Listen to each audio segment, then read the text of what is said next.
Hello and welcome to our channel. We are going to watch a post-race press conference of the Las Vegas Grand Prix 2024. Welcome everybody to the post-race press conference here in Las Vegas. We're going to be joined by Lewis Hamilton very shortly, but we do have our race winner George Russell and third place Carlos Sainz with us. So let's start with you, George. What a brilliant pole position for you yesterday and a seamless victory today. It's been quite a weekend. Yeah, absolutely. It's been a real surprise in how strong our pace has been, and securing the pole yesterday I was so pleased with. And then I think we won the race in stint one. To be honest, stint one was exceptional, and I knew from there on in the only way we would probably lose the victory is if I grained the tires and opened them up. So it was just a case of managing my pace, managing in the right corners, and bringing it home. And having completed this race distance, do you have a greater understanding of why the car has been so good this weekend? Yeah, I think so. It's no secret we struggle on the bumpy circuits and we have to lift the car quite a lot. We've got to make it much softer. And then we're in a downforce window where we don't have any. And it's not that we just suddenly forget how to set the car up. It's just certain circuits require us to put the car in a window it doesn't like to be. And on tracks like this, where it's his rivals didn't. And, I thought it was going to go right to the wire. And yeah, he won 3 races to go. So, huge congrats to him. We just got to make sure that we get ourselves in that fight and give him a harder time because, it's about time I think we feel ready to try and take that challenge to the front. All right, George, very well done today. Thank you very much. Lewis, let's come. Congratulations to him. He controlled all the race. Also, I'm sorry for the interruption. No one knows how Mercedes was so fast today. Maybe it was the track was so smooth. They just made the car lower. There's a lot of things, but we need to say one thing, and that thing is congratulations to George Russell and also to Lewis Hamilton. To you, what a charge by you today. You had so much pace. How much did you enjoy it, first of all? He's not made any mistakes, and he's delivered every time and every point he's supposed to. And him and his team have done the best job again, 4th year in a row, and definitely got exciting at one point. I think they will be hard to beat next year because they probably started earlier than everyone else developing next year's car as well. So, but yeah, really happy for him. Okay. Thank you very much. Lewis Hamilton today he did an amazing job. Like he was at the 10th position, and always everyone was blaming him he's finished, he's like this, I don't know what, but he showed that I'm still here. Carlos, coming to you now, your 8th podium of the season, but it looked like there were a few challenges out there. How did it play out for you today? Yeah, more challenges, more things going on than maybe what we expected. At the same time, I think today Mercedes was just the quicker car, the quicker package. I think George and Lewis drove a very good race. At the same time that we just struggled too much with graining, more than what we were anticipating. And it meant that we couldn't push on the tires. We were having to save so much that we couldn't use the pace of the car. And we were just simply not fast enough. Not our day. Can we talk about pit stops and the radio traffic that there was at half distance? It seemed you wanted a pit, but the team weren't ready for you. What happened? Yeah. We just simply didn't execute. In general, we just didn't execute a very good race. I think we stayed out 1 lap too late on mediums, 2 laps too late on hards, and by the time I was gonna pit, we had this messy radio communication with in the pit entry, which probably made me lose that lap that I was completely grained, and I had to let pass Charles, plus the 2 or 3 seconds that I lost in the pit entry. That means a lot of race time that maybe would have meant we could have ended up fighting Lewis. But yeah, it just shows that in this sport you need to do things perfectly, weekend in, weekend out. We've been doing things really well in strategy and on race management all year around. But today wasn't our day. We just didn't do things well, and we will have to learn from it and make sure we come back in Qatar stronger.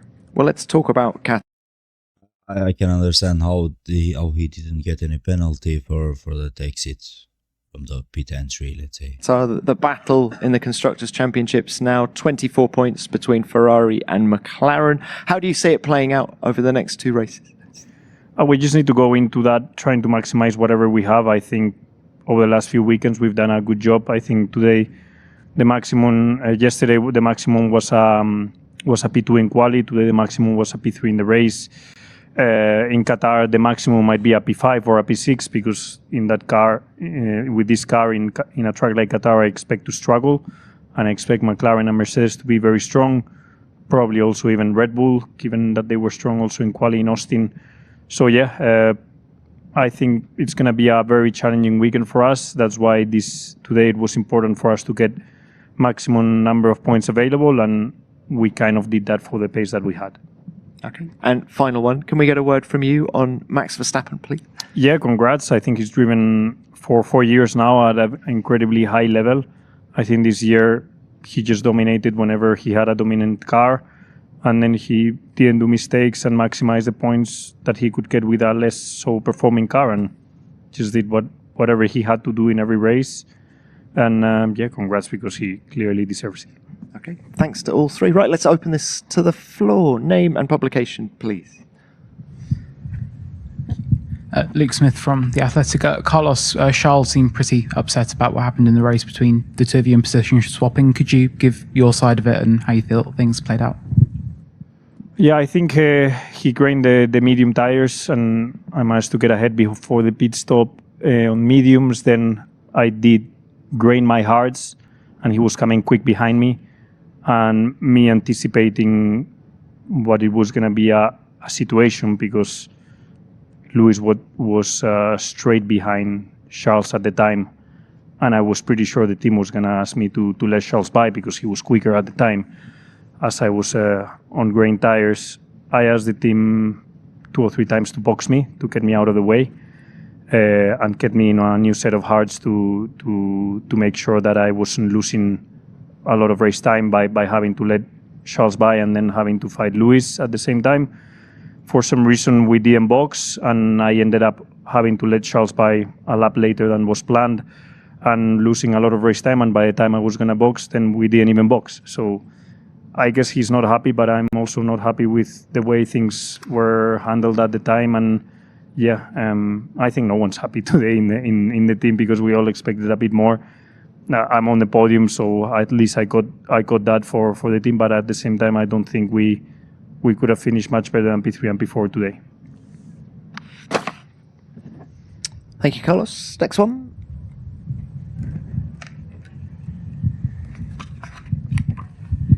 Tom Carey, Telegraph. Lewis, after what happened in Brazil and the disappointment there, and you spoke earlier this week about how difficult that was and how you just wanted to get away from it all. How important was it to have a weekend like this where the car was really firing and you produced a drive the way you did? I know you disappointed not to have taken pole obviously yesterday, but a good performance today.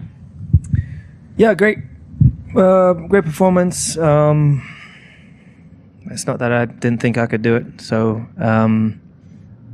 yeah, I've had many races like this, but I'm generally happy to have had the recovery. And what's matter, it was a new day, and I just tried to approach it with a positive mindset. And follow that up then. Can I just get your 3 thoughts on Las Vegas Grand Prix? Timing's obviously very hard. George, you mentioned having a snooze before qualifying, but could you sum it up for us, what you think, what you'd like to change, or whether it needs changing?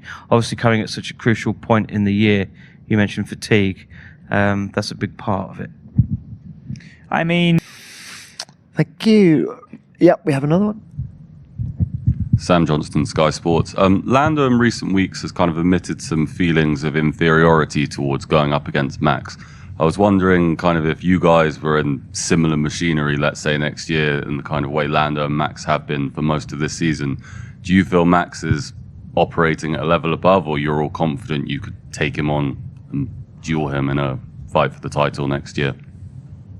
Yeah, definitely. Nobody's unbeatable. And you go through these phases where teams and drivers together are dominating, and people think, if I went up alongside them, I wouldn't be able to compete with them. And you got Anything with a dominant car and extremely good at not making mistakes the second half of the season, and that's what's given him, for me, driver of the year and the championship. But the second half of the season just shows that when we are all in more of an equal machinery, we can all go up against each other and make each other's life difficult, and everyone starts making mistakes when they're under pressure, and everyone starts complaining about their car, and everyone starts complaining in the media about their car, and it's all about pressure management and not having that margin. Whenever you don't have that 2-3 tenths margin on your nearest rival or your teammate, suddenly a pressure ramps up and everyone is human.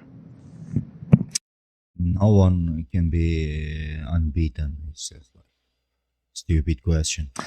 Thanks, all. We have another one. Yes, please. Ian Parks, New York Times. Lewis, question for yourself, just over here, thank you. One of the bits of advice you just gave there to the young drivers was to not be weighed down by adverse criticism. I'm just wondering why you said that. I'm just wondering whether you perhaps feel that you might have been adversely criticized this season, given the struggles. It's not about the Yeah, thank you for watching this video with us. Really good advices from the Lewis Hamilton and George Russell, Carlos Sainz. Don't forget to like the video, comment it, and subscribe to the channel.